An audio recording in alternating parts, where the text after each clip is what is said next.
babu shakka mai girma gwamna ta fuskar hidimtawa addini mu za mu iya cewa tun da aka yi gwamnati a jihar Katsina ko tun da aka yi jihar Katsina ba a yi kamar sa ba. Me yasa na faɗi wannan shine samar da hukumar zakka da waƙafi wanda tuni al'ummar wannan jiha suke ta bi suna son a samar da ita, da kuma irin yadda addinin musulunci yake kallon zakka, wannan yana gwada damuwar shi da addinin. Samar da hukumar hizba wanda tuni fiye da shekara 20 al'ummar jihar Katsina suna bibitar a samar da hukumar hizba domin tunkarar kalubalen taɓarɓarewar tarbiyyar 'ya'yanmu, wanda idan 'ya'yanmu tarbiyyar su bata inganta ba, idan 'ya'yanmu ba su zama mutanen kirki ba, al'umma ta lalace. Kayi mun gani malam duk gwamnatin da ko yanzu kwalliya ta biya kudin sabulu, gwagware kwalliya ta biya kudin sabulu, sako na danye ne dan jibiya nan. To babu shakka mai girma gwamna ya kafa wannan hukuma da manufar a tinkari kalubale na tarbiyya da taɓarɓarewata a cikin matasanmu musamman maza da mata, kuma ya zuwa yanzu a wannan hukuma za mu ce kwalliya ta biya kudin sabulu ta fuskoki da yawa. Fuska ta farko shine daga cikin kalubale da muka iske a wannan ofis bayan mun shigo al'ummar mu tana tinkara shine taɓarɓarewa tarbiyya ta fuskar rabuwar aure ko mutuwar aure. Duk wanda ke a ƙasar Hausa ya san yadda aure yake yawan mutuwa, yana daga cikin ƙorafi da malamai suke yawan mace-macen aure a cikin al'umma. Shigowar wannan ofishin cikin yadda Allah maɗaukakin sarki da tallafi da kamawa ta mai girma gwamna mun sasanta aure ya fi 2,500 da wani abu, wanda da ba don wannan hukuma da mai girma gwamna ya kafa ba watakila da duk wannan 2,000 da wani abu yanzu jawarawa ne. Shigowarsu kuma cikin al'umma babu shakka annoba ne. Kaga ma iya cewa kwalliya ta biya kudin sabulu ta wannan fuskar domin an tackling din matsalolin yawan mace-macen aure a jihar Katsina. Fuska ta biyu, fuskar abin da ya shafi taɓarɓarewar tarbiyya ta fuskar abin da ya shafi yawon banza na 'yan mata. 'Yan matan wannan jiha tamu a iske su da sun zama watakan kara zube, abubuwan sun yi yawa, taɓarɓarewar tarbiyyar da yawace. Akwai joint da yawa wanda 'yan mata suke zama, wanda zuwan wannan hukumar ta hizba cikin yarda Allah maɗaukakin sarki daga shiganmu wannan ofishi da mai girma gwamna ya kafa zuwa yanzu mun mai da 'yan mata sama da 500 gaban iyayensu, waɗanda an kamo su a wurin yawon banza an buga ma iyayensu waya. Wata zaka iske rabanta da iyayenta su sata a ido ya kai wata 6, wasa shekara 1 rabanta da iyayenta su sata a ido. Wallahi akwai waɗanda ma mun iske sun yi cikin shege sun haifi ɗaya biyu da wani abu makamancin wannan ba tare da ma iyayensu sun sani ba. Mun mai da su gaban iyayensu, ƴaƴayen da aka haifa mun nemo mazajen da suka yi musu wannan ciki, mun ainihin tursasa ma mazajen sun aure su saboda su suka bata musu rayuwa, gara su rike su waɗannan ƴaƴan su tashi gaban iyaye, ko ba komi su ga cewa wannan baban shi da maman shi ne tare, ko da ba za su gaje su ba amma dai sun ba su abin da iyaye suke ba wa ƴaƴa, tunda shi ya yarda cikin nashi ne, ita kuma ta yarda cewa shi ne ya mata wannan cikin. So ire-iren waɗannan su ma yana daga cikin abubuwan da cikin yarda Allah maɗaukakin sarki wannan ofis ɗin namu yayi na ainihin magance waɗannan matsalolin da sun yi karanci yanzu ƙwarar gaske. Duk wanda ke yawo a cikin garin Katsina zai iya baka shaida akan wannan.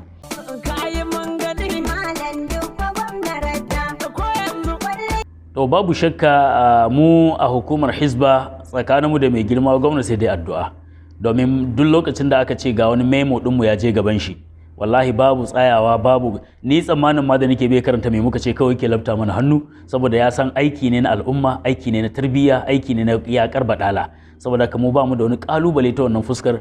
Mai girma gwamna yana yi mana duk abin da muke da bukata domin gudanar da aikace-aikacenmu, domin aikace-aikacenmu sun shafi ainihin 34 local government. Kowace local government hizba tana da wakilci, don haka dole ne zama muna da sa ido mai ke gudana a ainihin other local government. Muna supervision, muna leƙawa, muna buga waya, muna turawa. So kaga duk waɗannan wani abu ne da ke buƙatar kuɗaɗe, kuma yake da buƙatar mobility, watakan abubuwan hawa, wanda cikin yarda Allah mai girma gwamna yana tallafa mana ta wannan fuskar, kuma abubuwan da muke gudanarwa suna gudana 100% ba mu da ainihin kalubale, sai da dan abin da ba a rasa ba.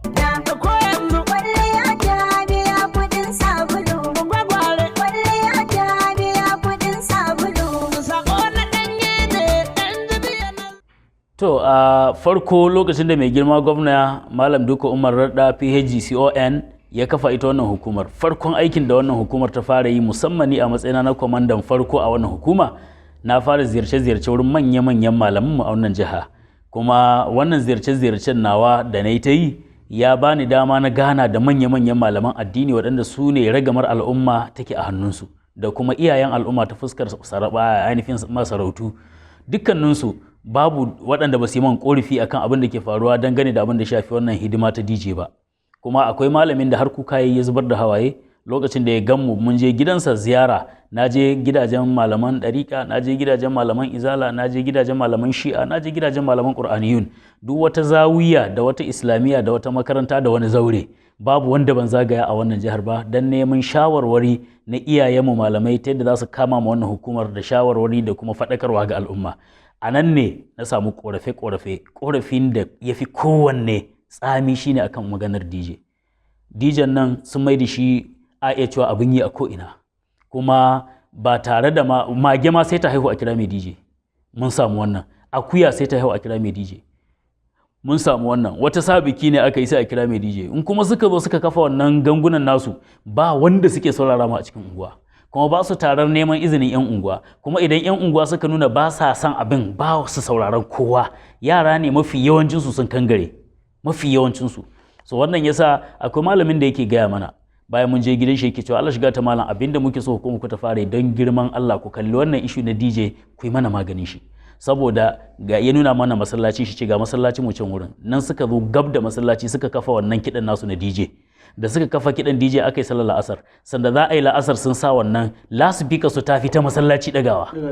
Ta fita masallaci dagawa. Wannan malamin ya sa aka zo aka yi musu magana suka ki saurarawa ba su kashe ba haka aka yi sallah. Ana sallah suna wannan DJ nasu. So wannan malamin ya ce haka muka yi sallah cikin ɓacin rai, ibadar Allah muke amma ba mu da natsuwa saboda wannan kiɗe-kiɗen da suka saka mana. Bayan nan har magariba ta zo suna nan suna yi, ya ce shi da kai shi ya tako ya zo ya masu magana ya yi sallama ce don girma Allah ko kashe ma mu yi sallah sannan ku ci gaba. Ya ce wallahi ba su saurare shi ba. Ya ce bai san sanda ya zubar da hawaye ba don ya duba ga dukkanin waɗanda ke wurin babu wani Jonathan ko wani Jacob ko wani Joseph ko wani Timothy, gaba ɗayansu musulmai ne. 'Ya'yan musulmai amma ba su yi la'asar ɗin nan ba, kuma ga magariba ta zo ana kiran sallah za a kira sallah sun ƙi kashewa ya zo roƙe suka ce mashi su ba ruwansu da shi hidimar su suke je hidimar shi ta sallah su ba ita suke yi ba. Ce wannan abin yasa sai da ya zubar da hawayensa. So shi yasa yake roƙo mu don girman Allah mu yi wani abu akan wannan hidimar. Kuma kafin nan sai da muka tuntuɓi dukkanin ainihin stakeholders na al'umma me kuke gani game da al'amarin DJ. Wallahi da yawa bayanan da suke faɗa mana na damuwar da al'umma take da shi akan hidimar DJ nan ta wuce tunanin mai tunani. Domin mafi yawan yara ƙanana wanda iyayensu suka ɓoye su a cikin gida saboda gudun taɓarɓarewar tarbiyyarsu za a zo har ƙofar gidansu a cikin unguwarsu tsakiyar unguwarsu a kafa DJ. Idan da za a je wani wuri can a yi yaran ba su da access da shi, amma yanzu an kawo musu unguwarsu a ƙofar gidajensu ana yi. Kaga dole su fito, ko da babansu yana nan ko bai nan za a fito. Kuma a wurin DJ nan ana sai da ƙwaya, ana sai da wiwi a ainihin rahoton da muka samu. Bincikenmu ya tabbatar da faɗace-faɗace ma ake duk inda aka yi wannan bikin DJ, musamman a irin sabannin unguwannin da suke gefe-gefe, remote areas kenan, wanda suke gefen gari. Da wahala a yi shi a tashi lafiya ba tare da ko ƙauraye ko na abu ko sata waya ko ƙwacen waya ma 'yan matan da suka zo wurin bikin ko na abu makamancin wannan. Watakan abubuwa dai waɗanda suke na ba daidai ba sun yawa a cikin wannan hidimar. Wannan ya sanya kuma koke-koken manyan malaman wannan jihar tamu da iyayen ƙasa da suka matsa da koke-koken lalle ya kamata a ɗau mataki. Shi yasa muka zo muka zauna a management level na wannan hukuma aka zauna aka baje abun a teburi aka ga wannan abun ma shi kwata-kwata hidimar DJ ba ta da alaka da addinin mu ko ba ta da alaka da me da kuma ɗabi'un mu al'adar mu. Saboda haka wani abu ne da ya shigo sabo. Shi yasa sai muka ce to ai banin din shi tunda dama ba al'adar mu bace. Al'adar wasu turawa ce aka kwaso aka kawo mana, to tunda za ta tabarbaran mana tunanin 'ya'yanmu da matanmu to sai a ainihin banin ɗinta.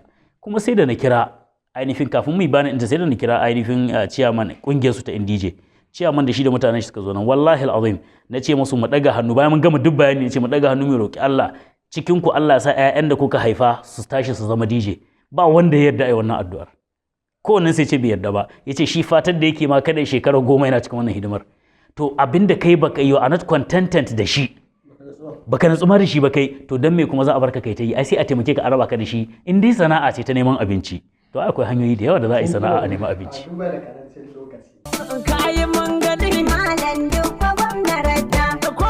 Babu shakka mai girma gwamna ta fuskar hidimtawa addini, mu za mu iya cewa tun da aka yi gwamnati a jihar Katsina ko tun da aka yi jihar Katsina ba a yi kamar sa ba. Me yasa na faɗi wannan? Shine samar da hukumar zakka da waƙafi wanda tuni al'ummar wannan jiha suke ta bi suna son a samar da ita, da kuma irin yadda addinin musulunci yake kallon zakka, wannan yana gwada damuwar shi da addinin. Samar da hukumar Hizba wanda tuni fiye da shekara 20 al'ummar jihar Katsina suna bibitar a samar da hukumar Hizba domin tunkarar kalubalen taɓarɓarewar tarbiyyar 'ya'yanmu, wanda idan 'ya'yanmu tarbiyyar su bata inganta ba, idan 'ya'yanmu ba su zama mutanen kirki ba, al'umma ta lalace. Su ne gobenmu, to idan tarbiyyar su ta taɓarɓare ba mu da gobe mai kyau kenan. Wannan damuwar mai girma gwamna da al'ummar jihar Katsina da tarbiyyar matasa da irin kaunar da yake ma jihar Katsina yasa ya samar da waɗannan hukumomin guda biyu. Kafa waɗannan hukumomin guda biyu da irin damar da yake ba Ministry for Religious Affairs kadai yana gwada irin damuwar da yayi da ainihin ita harka ta addini da hidimar addini. Ni sakon da zan ma al'ummar Katsina shine na farko dai godiya da haɗin kan da suke ba hukumar Hizba. Sannan kuma ina ƙara jan hankalin waɗanda ba su fahimci hukumar Hizba ba su gane cewa hukuma ce da mai girma gwamna ya kafa ba don cin zarafin kowa ba, kuma ba mu da manufar mu ci zarafin wani. Abin da muke kira mutane su bi doka su zauna lafiya. Idan aka kyale al'umma babu doka kara zube, babu shakka al'amura za su fada cikin halin kakanin da kowa zai yi kuka. Hukumar Hizba ta zo ne ta gyara mana 'ya'yanmu, ta gyara mana tarbiyyar matanmu, a ɗora mu akan tarbiyya ta gari domin kowa ya mori abin da ya haifa. Ba mu zo don mu bada tarbiyyar kowa ba, kuma ba shine manufar mai girma gwamna ba, kuma ba shine manufar hukumar Hizba ba. A'udhu billahi minash shaitanir rajim. Bismillahir rahmanir rahim.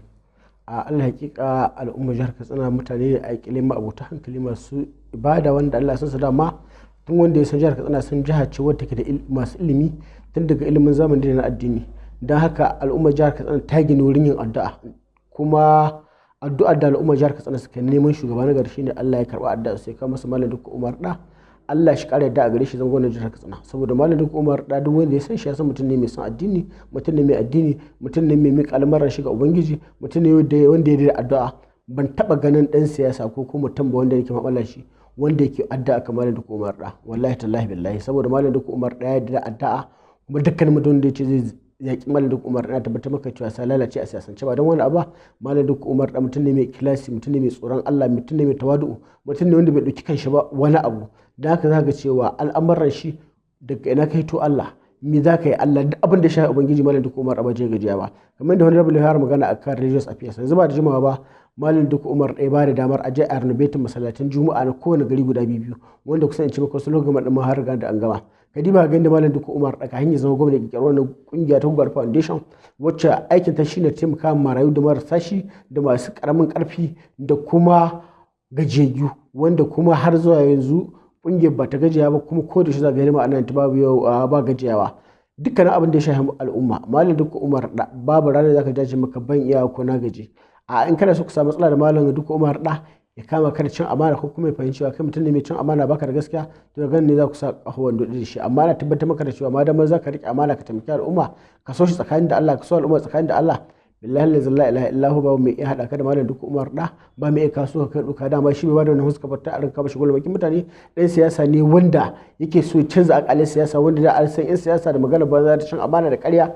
Shi kuma Malam Dukku Umar ɗaya su yi furubus al'umma cewa wannan abu ba halin mutanen kirki bane ba halin 'yan siyasa bane, a'a akwai rababbin 'yan siyasa, akwai mutane na gari. Malam Dukku Umar Allah ya sa mashi ruhin addini, Allah ya taimake shi, Allah ya shiga cikin hidimar shi, za ga cewa dukkanin abubuwan da ya ɗauko yanayi za ga cewa Allah ya shiga cikin hudu ana kaiwa ƙarshe. Kadiba ga irin yadda ake gyara jihar Katsina, inda muka lincin wannan muka kwamishinin wannan hanya ta kofar guga, sabon titinin wanda aka faɗaɗa, da irin ayyukan da Malam Dukku Umar ɗaya ba da ayi idan ka ɗauka tun daga ɓangaren lafiya, taimakon jama'a marasa shi, yanda aka zo muka raba injin ɗin markaɗen fulawa guda 6,000 da wani abu tare da buhun fulawa masu 15 kilogram.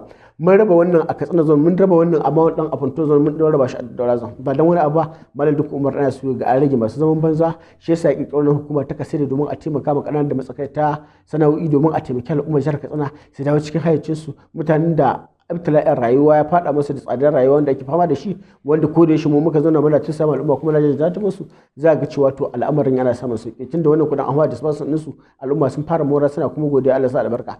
Dan haka kiran muga al'umma shine su ci gaba da taya wannan gwamnati Malam Dukku Umar da addu'a. Allah ka shiga cikin lamarin kamar yadda ka saba, Allah ka gajiya da hidima Malam Dukku Umar da, Allah ka taimake shi, Allah ka taimaka abokan aikin shi, Allah ka tsare shi, Allah ka kare mai sharri, Allah ka kai mu lokacin da za a waye gari a ce Malam Dikko Umar da ya zama shugaban ƙasar Najeriya domin ya gyara mu noman mu, ya gyara mu kasuwancin mu, ya gyara mu tattalin arzikin mu, ya gyara mu sana'o'in mu, ya gyara mu wutar lantarkin mu da dukkanin sauran abubuwan rayuwa. Assalamu alaikum.